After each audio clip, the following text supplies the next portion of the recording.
7 reasons beneficial ownership verification slows down KYC. If you're onboarding businesses, you've probably hit all 7 of these. They're the reason KYC slows down, and they're fixable. Beneficial ownership verification is where most business onboarding stalls. There are 7 specific reasons why. Understanding them changes how you fix it.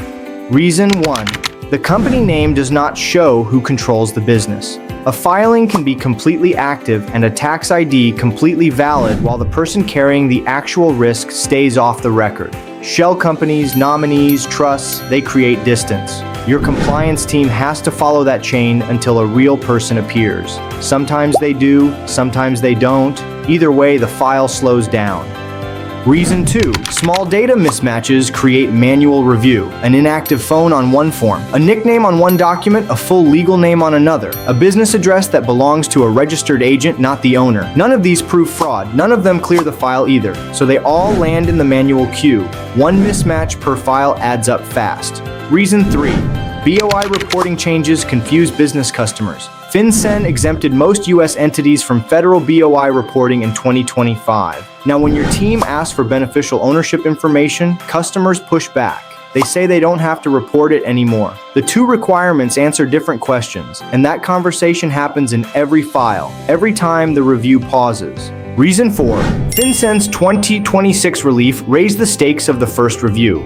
Covered institutions don't always have to repeat beneficial ownership verification when an existing customer opens a new account, so the weight shifted to the first review. A weak first record doesn't just slow down one file, it quietly follows that customer through every future account. Get it right the first time, or pay for it later. Reason 5. Layered business structures are harder to trace. An LLC owned by a holding company owned by a trust. That's not automatically suspicious. Real estate firms use that structure. Family offices use that structure. Private funds use that structure. It's legitimate, but it's also complex. Someone still has to follow the chain manually until a real person appears. That takes time. Reason 6. Unclear requests delay customer onboarding. Most small business owners don't speak compliance language. They send the wrong document. Your team asks again. The file gets older. The review takes longer. Cleaner intake forms and early validation. Phone, email, address prevent half the back and forth before it starts. Reason 7. Owner-level data goes stale after onboarding. People sell shares, managers leave companies, phone numbers get reassigned, emails go inactive. A record that looked clean at sign-up quietly becomes unreliable. Without a refresh trigger, nobody knows the gap is there. It stays invisible until the next review surfaces it. Those are the 7 reasons. And here's the thing. They're all solvable by validating data before the review even starts.